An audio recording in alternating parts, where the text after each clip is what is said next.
Hello guys, welcome to my new video. This time it's about the warrior rush.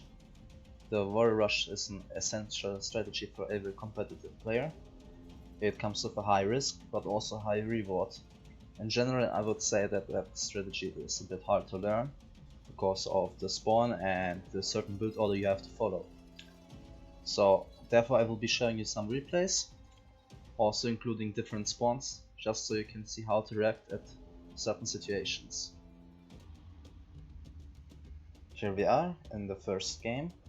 It's against Michael.KL, and I will just give you the build order since that strategy really depends on the build order. And let's just begin with the altar. When you start the game, you open the altar and spam a few times the I button on your keyboard, so you immediately queue some workers. You send them to the wood line, and then you use your 5 berry workers, create a house and a warehouse behind the berries, and if you can, you also place the warehouse next to the wood line, so it's a multi-purpose warehouse and you can send your next workers to the wood line as well. So let's just look at it.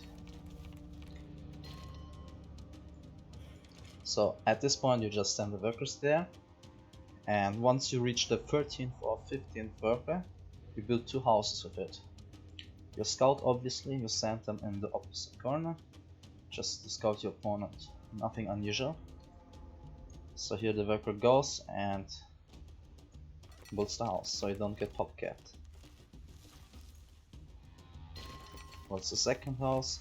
Well, now we reach the critical point, 15 workers. When you reach 15 workers, you stop putting them on the wood, but put a waypoint on the berries. And also in the warehouse, take both upgrades, starting with the berry comp upgrade. That means you get berries faster and it costs wood, and then the other upgrade. And meanwhile, you complete that house and you would have 21 population after that, and that worker goes back to the berries.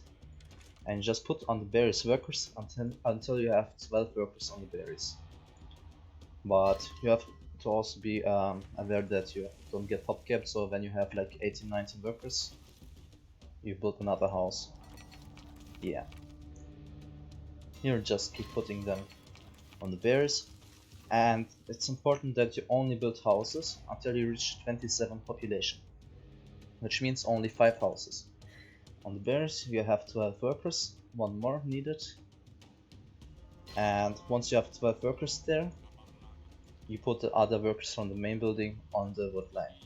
And make sure you only make 5 more workers, so you reach only 27 population, not more. Meanwhile you are also scouting, and when your scout is done, you can also delete him and maybe make 1 more worker. After having 27 population, you select your workers, like 1 worker and another worker later, to build 3 fighting pits, followed by the stonecutter. The stonecutter is built last since you don't need the upgrades immediately, only when you attack. So you send to the fighting pit. Once the first fighting pit is done, you take the boots upgrade and just queue up like 10 workers, 10 warriors. When you start building the second fighting pit, usually you should start already building houses. You need another 11 houses to reach the maximum population.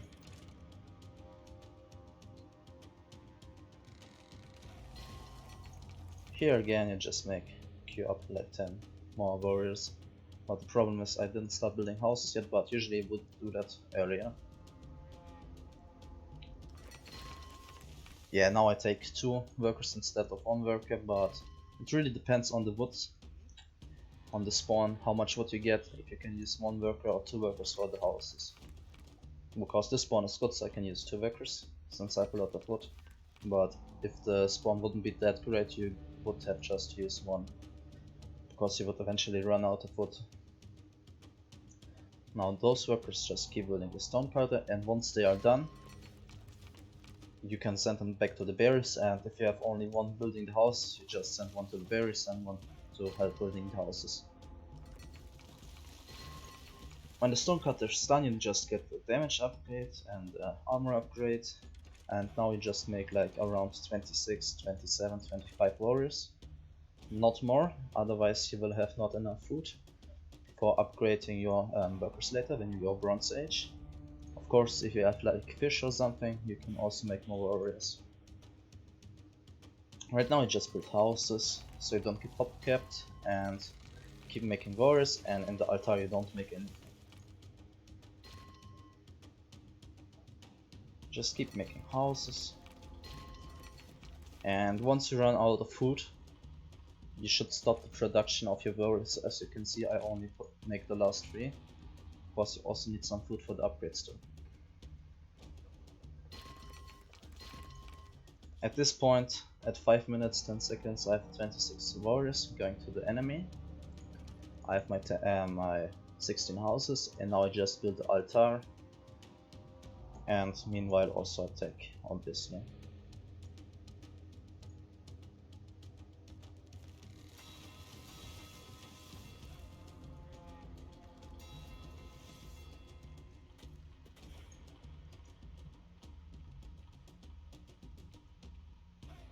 Yeah, you build the altar so you can get Bronze Age, and if you do that, you have to go Asia, because you will not have enough food to upgrade all your workers.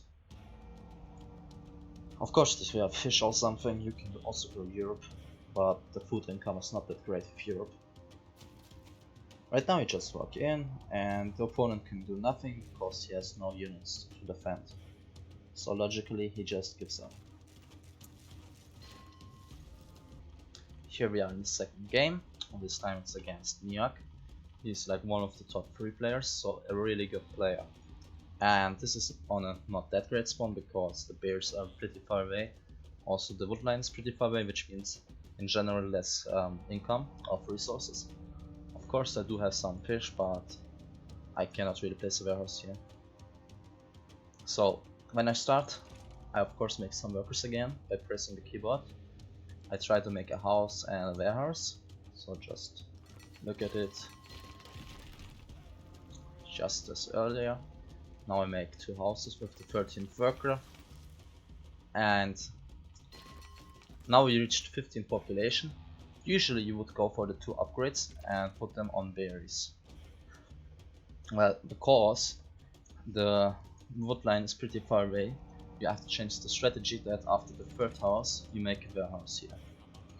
You can still put them on the berries, but you need that warehouse, which means that you cannot take the upgrade for the wood, because it requires too much resources.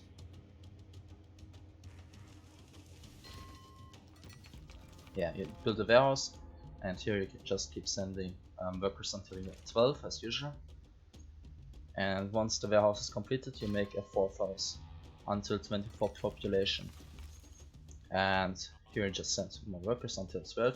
And in the warehouse, now since you put a lot on the berries first and did not take the wood upgrade, this time you don't take this one first and then that one, but now this one first and then this one, because you have a lot of food right now. A lot of food right now. After the 4th house completed, you make a 5th house just until you get 27 population, and here should be 12 workers. Let's just wait for that. Yeah, now we got 12 workers here, warehouses, 5 houses, which means now we start building 3 fighting pits and the stone cutter. You take 2 workers. Once the fighting pit is completed, you take the boots upgrade, 10 warriors as usual. And this time, as you see, I start building a house earlier already, while the second is still in construction. This is slow because when I start producing them, I'm pop capped, so they don't really start producing. But when I have the house finished, they actually start producing, as you can see. So now I just put 2 workers on the 3rd fighting pit, then on the stone cutter, and 1 on the building houses. As you see, the map is not really good, so there's not much space, but you have to be creative in finding some space.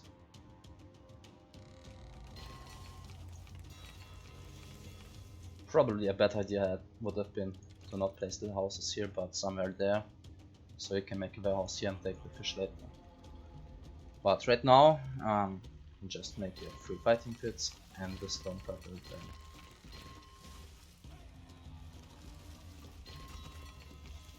Now I'm pop capped, but this is not a big problem, just for a few seconds.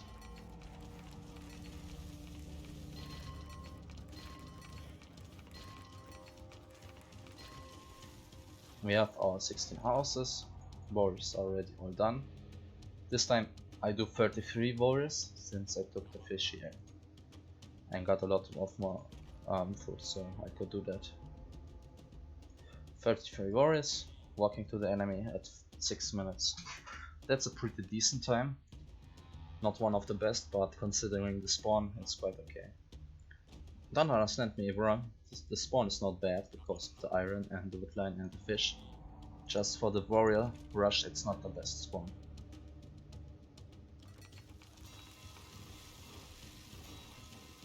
Now I just send your warriors to the scouted base in the top.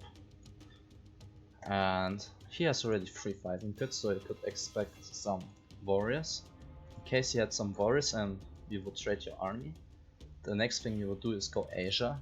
Maybe make like 3 more fighting pits. When you're Asia, you make a poultry yard, get a lot of food and get a population upgrade, and then you start producing more warriors so you can do a second attack.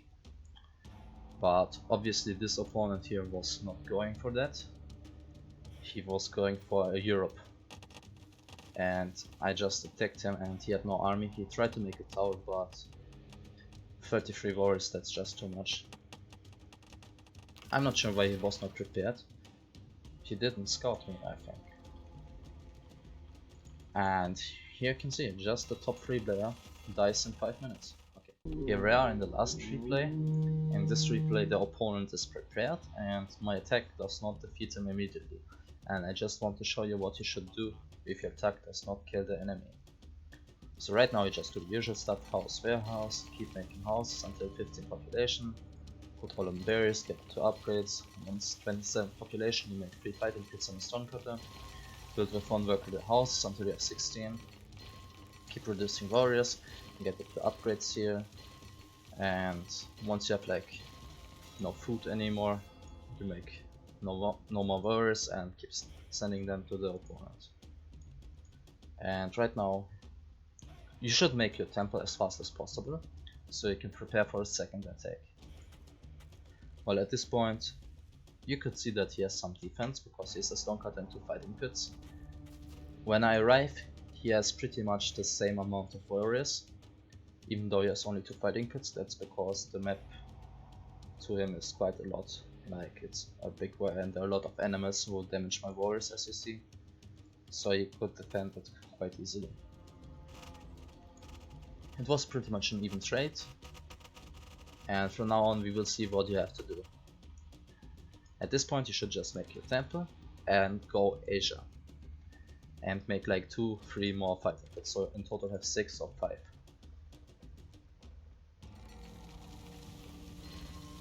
When you are Asia, you should upgrade some workers and immediately make a poultry yard.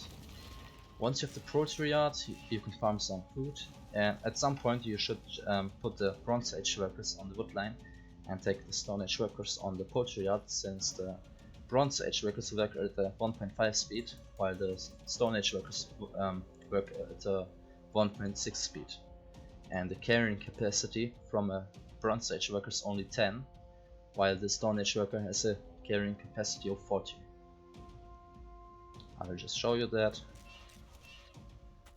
You see 1.6 and much more than 10, they can carry up to 40, as you see here.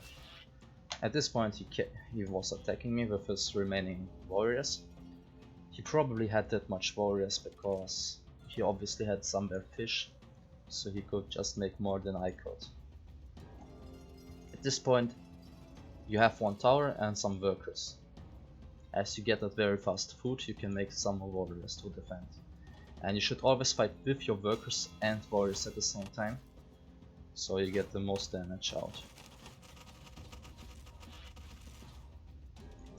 Once you defend it successfully, you just keep making workers, get the population upgrade, and just spam more warriors out of 6 fighting pits.